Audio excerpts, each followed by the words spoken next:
Day 21 हम आपको lesson number 10 पढ़ा रहे हैं, alcohol phenol ether. Part 1 alcohol हो गया, पार्ट 2 फिनोल हो गया, पार्ट 3 ईथर। ईथर का मैंने आपको क्लासिफिकेशन बता दिया था, सिंपल, सिमेट्रिकल ईथर, और सेकेंड मिक्स्ड और अनसिमेट्रिकल ईथर। और अब जो है आपका पढ़ा हुआ है उसी का रिवीजन होगा। ऑर्गेनिक में यही होता है, एक की प्रॉपर्टी दूसरी की प्रिपरेशन होती है। तो डे 21 में general method of preparation of ether. First, dehydration of alcohol पढ़ा चुके हैं हम। एल्कोहल में आपको एथेनॉल जो है उसका डिहाइड्रेशन करते हैं कंसंट्रेटेड H2SO4 से। At different temperature give different product. तो एथेनॉल आपका पढ़ा हुआ है, याद आ जाएगा अभी, ये एथेनॉल। इसकी मैकेनिज्म भी मैंने पीछे बता रखी है वीडियो में, आप देख लेना। Concentrated H2SO4 dehydrating agent, temperature लेना है 413 केल्विन। तो एथेनॉल के 2 मॉलिक्यूल में से वाटर मॉलिक्यूल रिमूव होगा और आपके पास बनेगा CH3 CH2O CH2CH3। जहाँ से ब्रेक हुआ वहाँ अटैच हो जाएगा, ये बनेगा आपके पास में डाई इथाइल ईथर। इसकी मैकेनिज्म मैंने आपको पीछे एल्कोहल में पढ़ा रखी है, डिहाइड्रेशन ऑफ एल्कोहल, उसमें आप देख सकते हैं। नंबर 2 ये भी आपकी पढ़ी हुई है, 2 बार आपने पढ़ लिया है। 2 बार में ये आती है आपके पास में Williamson synthesis, Williamson ether synthesis. ये आपको मैंने लेसन नंबर 10 एल्काइल हेलाइड में भी बता दिया और एल्कोहल में भी बता दिया। Sodium alkoxide react with alkyl halide तो अंडरगो SN2 मैकेनिज्म। ध्यान रखना, SN2 मैकेनिज्म बोला है मैंने, और SN2 मैकेनिज्म होगा तो यहाँ से ये NaX हटेगा और बनेगा ROR और ये NX। Sodium alkoxide react with alkyl halide, undergo SN2 mechanism to form ether. For example, C2H5ONA, ये हो गया आपके पास में सोडियम एथोक्साइड, और आप इसकी रिएक्शन करा रहे हो C2H5Br इथाइल ब्रोमाइड। यहाँ पे NaBr निकल जाएगा और ये बनेगा C2H5O C2H5 di ethyl ether. आप IUPAC में इसको नेम दे सकते हो, सिखा रखा है मैंने आपको, एथोक्सी एथेन। ये एथोक्सी एथेन हो जाएगा। मैकेनिज्म SN2 बोली तो आपको सब पता है। SN2 में न्यूक्लियोफाइल होगा यहाँ पर पे एल्कोक्साइड, वो हेलोजन कंटेनिंग कार्बन पर पे बेक अटैक करेगा। न्यूक्लियोफाइल कार्बन पर अटैक होगा और हेलोजन हटेगा।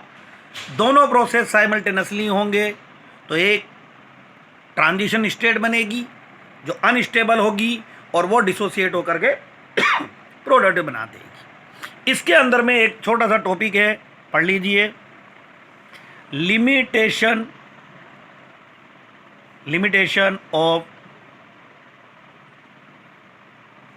Williamson ether synthesis. इसकी लिमिटेशन में आप देखिए कि क्या हो रहा है। अगर आपको कोई सिमेट्रिकल ईथर बनाना है तो सिमेट्रिकल ईथर में दोनों साइड के एल्काइल सेम है, तो आप किसी का भी एल्कोक्साइड लो, किसी का भी हेलाइड लो, क्योंकि सेम है। जैसे आपको बनाना है, मान लो मेथोक्सीमेथेन, तो O के दोनों साइड मिथाइल है, तो आपको मिथाइल का ही तो एल्कोक्साइड लेना है और मिथाइल का हेलाइड लेना है। पर अब आता है यहां पर पे for the preparation of unsymmetrical ether, unsymmetrical ether, ये पढ़ लो। ईथर में ये एक टॉपिक और एक और टॉपिक आएगा और आज आपका ये सेकंड चैप्टर भी कंप्लीट हो जाएगा। 9 हो ही गया, 10 भी हो जाएगा। अनसिमेट्रिकल ईथर में जैसे आपको बनाना है, मान लो पहला ले रहे हैं हम लोग मेथोक्सीएथेन,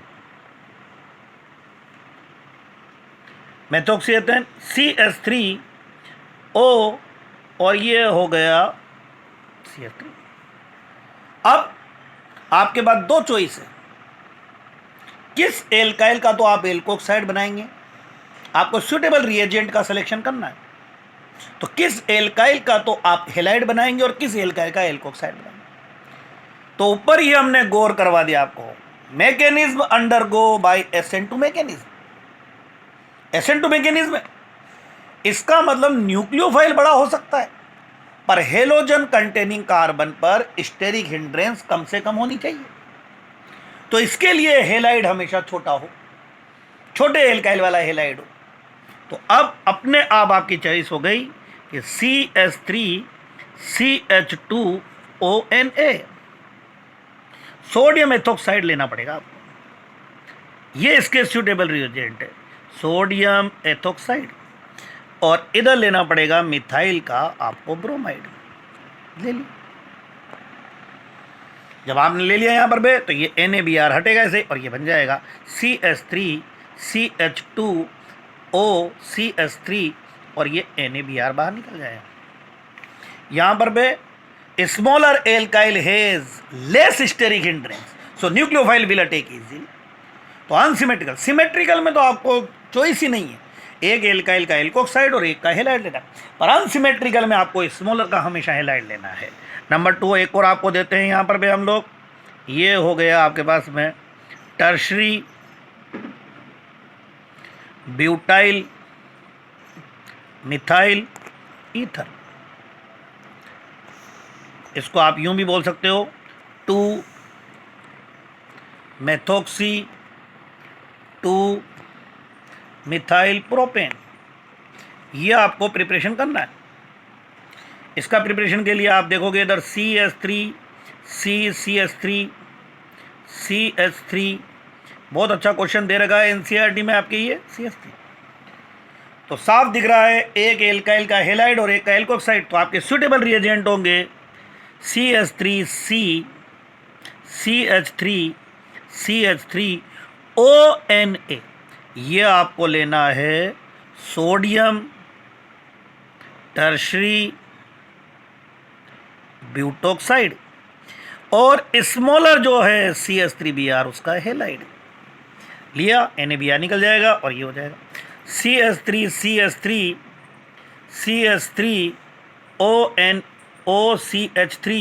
और NaBr।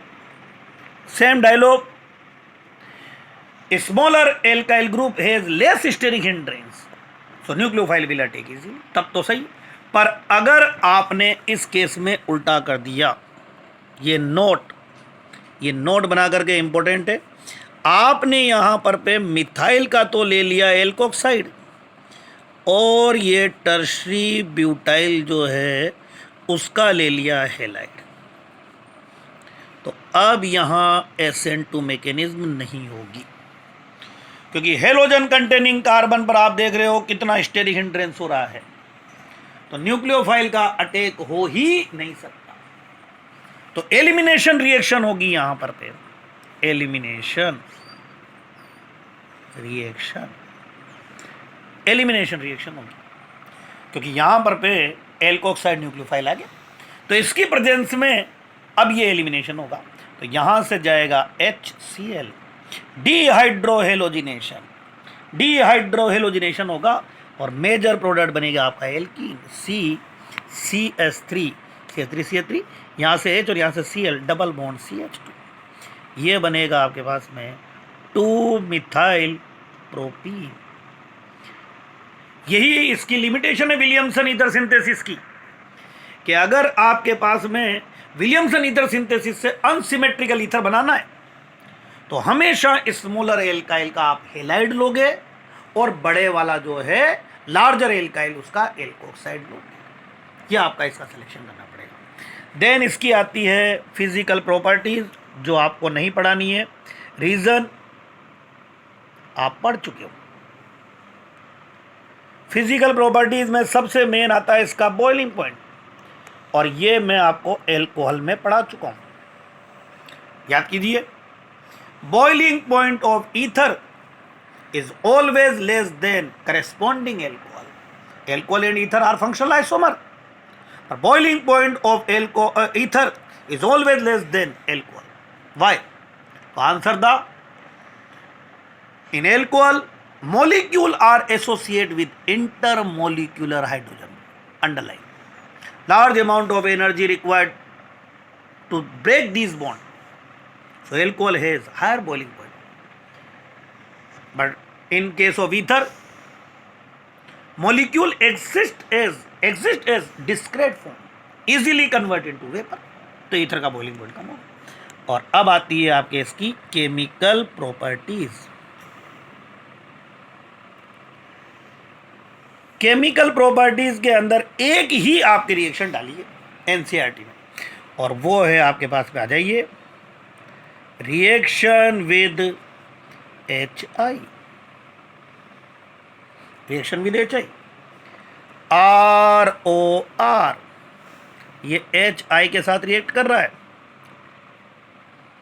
ये यहां से ब्रेक होगा, ऊपर पे आएगा H+ और इधर, तो ये बनेगा आपके पास में एल्कोहल और एल्काइल आयोडाइड। तो ether react with HX, ether react with HI to form alcohol and alkyl iodide. दोनों केस ले लेते हैं। For symmetrical ether, symmetrical ether में तो आपको कोई दिक्कत ही नहीं है। आपने ले लिया 1 प्रोपोक्सी प्रोपेन, बोला इसकी रिएक्शन कराइए HI से, CH3 CH2 CH2O CH2 CH2 और CH3, 1 प्रोपोक्सी प्रोपेन HI, सिमेट्रिकल, दोनों एल्काइल सेम है। आप कहीं से भी क्लीवेज कीजिए, क्या फर्क पड़ रहा है, यहां से करो तब भी वही प्रोडक्ट बनेगा और यहां से करो तब भी वही प्रोडक्ट बनेगा। तो आपके प्रोडक्ट होंगे CH3 CH2 CH2OH, और एक और होगा आपका CH3 CH2 CH2I, प्रोपेन 1 ओल एंड 1 आइडोप्रोपेन। सिमेट्रिकल ईथर में तो कोई दिक्कत ही नहीं है, एल्कोहल और बनेगा। पर वही केस आते हैं फॉर अनसिमेट्रिकल ईथर, इसके लिए आता है साइट ऑफ क्लीवेज। कहां से ब्रेक करेंगे, कहां से ब्रेक करेंगे, साइट ऑफ क्लीवेज। इसका केस फर्स्ट में सुन लो भाई। If both alkyl are primary और सेकेंडरी, ईथर के दोनों एल्काइल प्राइमरी है या सेकेंडरी हैं, एक प्राइमरी एक सेकेंडरी है, smaller alkyl always form halide. Word सुनना, मैंने क्या बोला है, if both alkyl group in ether are primary or secondary, then smaller alkyl group always form halide. For example, 1 methoxy, सीधा ले लो मेथोक्सी एथेन ही,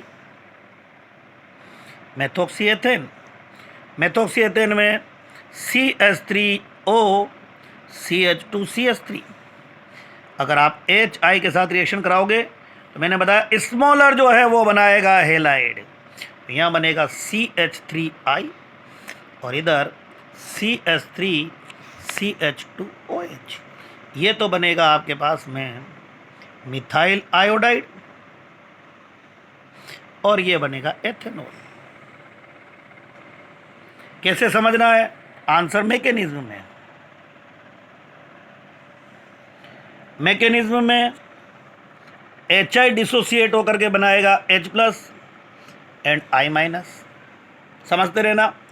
सेकेंड स्टेप में CH3O CH2 CH3 ये attack करेगा H+, ये बनेगा oxonium ion, protonated ether, CH3O ये H यहाँ plus और यहाँ CH2 और ये CH3। और आप देखिए आगे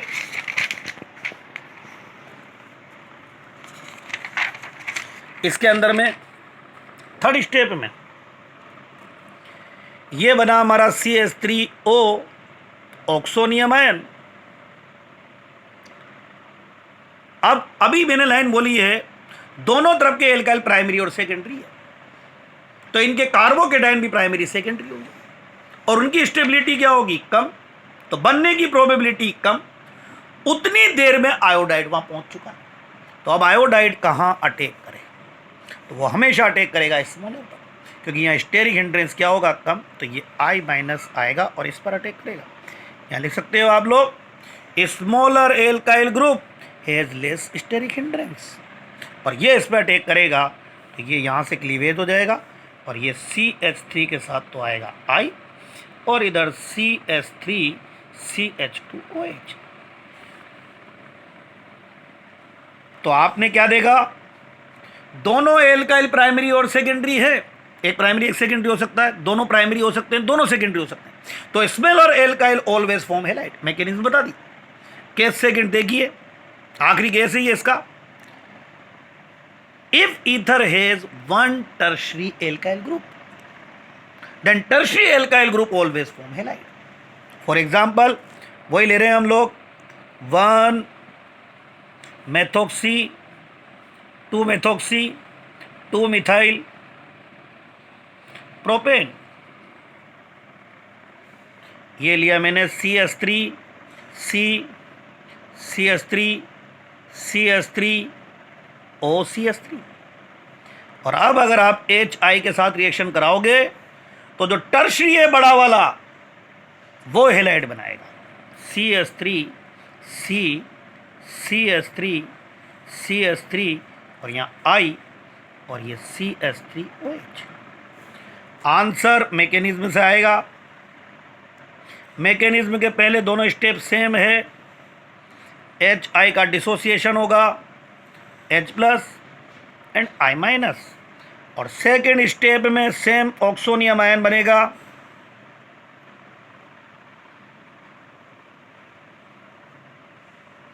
सेम ऑक्सोनियम आयन, ये CH3 CH3 CH3 OCH3 और यहाँ H, ये प्लस। और थर्ड स्टेप पे आप गौर करना, थर्ड स्टेप पे हर बच्चा गौर कर लेना, ये OH और CH3, वहां पर दोनों तरफ के एल्काइल प्राइमरी सेकेंडरी थे, तो बनने वाला कार्बोकेटाइन भी प्राइमरी सेकेंडरी था। इसकी स्टेबिलिटी कम थी तो बनने की प्रोबेबिलिटी भी कम थी, बनने की प्रोबेबिलिटी भी कम थी। उससे पहले आयोडाइड आ गया था। पर अब यहां एक एल्काइल टर्शरी है, और जब टर्शरी है तो टर्शरी कार्बोकेटाइन जो होता है उसकी स्टेबिलिटी ज़्यादा होती है। तो आयोडाइड यहां पहुंचे उससे पहले ये कार्बोकेटाइन बना लेगा। बस जिन बच्चों की ये लाइन समझ में आ गई उनके मैकेनिज्म समझ में आ गई। तो आयोडाइड या अटैक करे उससे पहले कार्बोकेटाइन बन चुका होगा, और अब आयोडाइड पहुंचेगा। वो सेम स्पीड से आ रहा है पर 3 डिग्री कार्बोकेटाइन की स्टेबिलिटी ज़्यादा है, बनने की प्रोबेबिलिटी ज़्यादा। तो अब तो इसको जब तैयार सीधा मिलेगा तो ये इस पर पे आकर के अटैक करेगा और आपके पास टर्शरी जो है उसका क्या बन जाएगा? आयोडाइड। ये टर्शरी का आयोडाइड बन जाएगा। तो दोनों केस बता दिए। HI के साथ रिएक्शन में सिमेट्रिकल में कोई दिक्कत ही नहीं है। अनसिमेट्रिकल में आपको बता दिया मैंने कि अगर प्राइमरी एल्काइल है या सेकेंडरी तो smaller alkyl form halide, but अगर एक एल्काइल आपके पास टर्शरी है तो टर्शरी फॉर्म हैलाइड, और जो दूसरा है वो एल्कोहल बनाएगा। मैकेनिज्म से आंसर आ गया और ये आपका चैप्टर कंप्लीट हो गया। तो लेसन नंबर 9 और लेसन नंबर 10 ये दोनों अब आपके कंप्लीट हैं। इनके टेस्ट ले लें।